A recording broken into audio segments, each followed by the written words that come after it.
ಯಾರು ಕಲ್ಟಿವೇಟ್ ಮಾಡ್ತಾ ಇದ್ದಾರೆ? ಇವ್ರು ಹೇಳ್ತಾ ಇದ್ದಾರೆ ಊರಲ್ಲಿ ಯಾರು ಇಲ್ಲ ಅಂತ. ಹಾಗಾದ್ರೆ ಯಾರು ಮಾಡ್ತಾ ಇದ್ದಾರೆ ವ್ಯವಸಾಯ? ಅಲ್ಲಿ ಯಾರು ಬದುಕ್ತಾ ಇಲ್ವೇನ್ರಿ ಬ್ರಹ್ಮಾವರದಲ್ಲಿ? ಕೆಲವಷ್ಟು ಜನಗಳು ಆ ಥರ ಇದ್ದಾರೆ ಅಂತ ಹೇಳಿ ಸರ್. ನಾನು ಇರೋದ್ರೆಲ್ಲ ಮಾಡ್ತಾ ಇದ್ದೀನಿ. 1.3% ಇಟ್ಕೊಂಡ್ಬಿಟ್ಟು ಮಾತಾಡ್ತೀರಾ ನೀವು?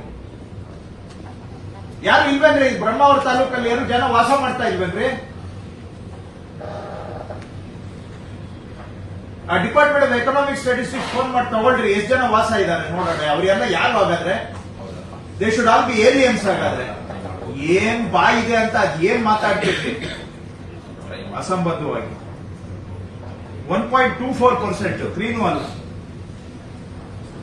ಕತೆ ಹೇಳೋದ್ರಲ್ಲಿ ಕಲ್ತಿದ್ದೀರ, ಅದನ್ನ ಕೆಲಸದಲ್ಲಿ ತೋರಿಸ್ಬಿಟ್ರೆ ಆತ ಯಾರೋ ಹೇಳ್ದ ಅಂತೇಳಿ ಇದು ಅದನ್ನೇ ಹೇಳೋದು. ನಿಮ್ಗೆ ಯೋಗ್ಯತೆಗೆ ಏನ್ ನಡೀತಾ ಇದೆ ಇಲಾಖೆಯಲ್ಲಿ ಅಂತ ಗೊತ್ತಿಲ್ಲ ನಿಮ್ಗೆ. ನೋಡಿದ್ದೀರಾ ಈ ಪೌತಿ ಕ್ಯಾಂಪೇನು? ರೇ ನೋಡಿದ್ದೀರೇನ್ರಿ? ನೋಡಿದ್ದೀರಾ?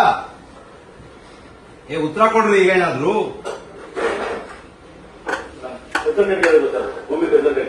ಹೇಳ್ತಾನೆ ನಿಮ್ಗೆ ಗೊತ್ತಿದ್ಯಾ ಇಲಾಖೆ? ಅವನು ಆತನ ಇಲಾಖೆ, ನೀವ ಇಲಾಖೆ? ಆತ ಯಾರೋ ಒಬ್ಬ ಅಯೋಗ್ಯ ಹೇಳ್ದ ಅಂತೇಳಿ ನೀವು ಅದನ್ನೇ ಮಾತಾಡ್ತೀರಿ. ಅಲ್ಲಿ ಆಧಾರದಿಂದ ಏನು ಮೂವ್ ಆಗೋದಿಲ್ಲ. ಅವ್ರ ಆಧಾರ್ ತೆಗೆದಾಕಿ ಅಂತ ಕೇಳ್ತಾವ್ರೆ. ಅಷ್ಟು ಮಟ್ಟಿಗೆ ಅದು ಆಧಾರದಿಂದ ಅಲ್ಲಿ ಇದಿದೆ.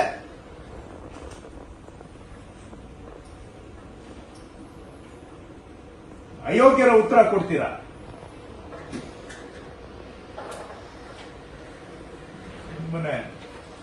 ಏನು ಇವ್ರಿಗೆ ಇದ್ ಮಾಡಬಾರ್ದು ಅಂತ ಬಿಟ್ರು ಕೂಡ ಪ್ರವೋಕ್ ಮಾಡ್ತಾರೆ. ಆತ ಒಬ್ಬ ಹೇಳ್ದ, ಆತನಿಗೇನು ತಲೆ ಏನ್ ನಡೀತಾ ಅಲ್ಲಿ? ಅವ್ರು ನೀವೆಲ್ಲ ಹೊಸಕೋಟೆ ದೇವನಹಳ್ಳಿಯಲ್ಲಿ ಕೂತಿರೋದು ಜನಗಳ ಕೆಲಸ ಮಾಡಕ್ಕಲ್ಲ. ಅದು ಆ ಪ್ರಜ್ಞೆ ನಿಮ್ಗೆ ಇದ್ದಿದ್ರೆ ಗೊತ್ತಿರ್ತದೆ ಪೌತಿ ಕ್ಯಾಂಪೇನ್ ಅಲ್ಲಿ ಏನ್ ಪ್ರೊಸೀಜರ್ ಅಂತ. ನಿಮ್ಗೆ ಇಲ್ಲಿ ನಾನು ಪಾಠ ಮಾಡಬೇಕು, ಪೌತಿ ಕ್ಯಾಂಪೇನ್ ಅಲ್ಲಿ ಈ KYC ಇಲ್ಲದೆ ಆಗೋದಿಲ್ಲ ಅಂತ. ರೇ ಯಾರಿಗೆ ಹೇಳ್ತಾ ಇರೋದು? ತಹಸೀಲ್ದಾರ್ ಕುತ್ಕೊಂಡಿದಾರಪ್ಪ, ನೀವು ಹೇಳ್ರಿ ಏನಿಲ್ಲ. ಅವರು ತಹಸೀಲ್ದಾರ್ ಎಲೆಕ್ಷನ್ ಕಮಿಷನ್ ಅಂತ ಎಲ್ಲೋ ಹೋಗಿದ್ದಾರೆ. ಅವ್ರಿಗೆ ಯಾವ ಎಲೆಕ್ಷನ್ ಕಮಿಷನ್ ಬಂದಿದ್ದಾರೆ ಗೊತ್ತಿಲ್ಲ ನನ್ಗೆ. ಸುಮ್ನೆ ಅವ್ರೇನ ನೀವೇನಾಗಿದ್ದೀರಿ? ಅವರು ಸ್ಪೆಷಲ್ ತಹಸೀಲ್ದಾರ್. ಗ್ರೇಟ್.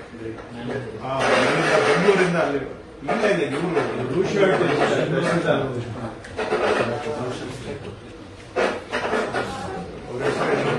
ವಿಜಯಕುಮಾರ, ಶ್ರೀನಿವಾಸ, ಕೃಷ್ಣಮೂರ್ತಿ. ಏನ್ ನಿಮ್ಗಾದ್ರೂ ಗೊತ್ತಿರ್ಬೇಕಲ್ರಿ?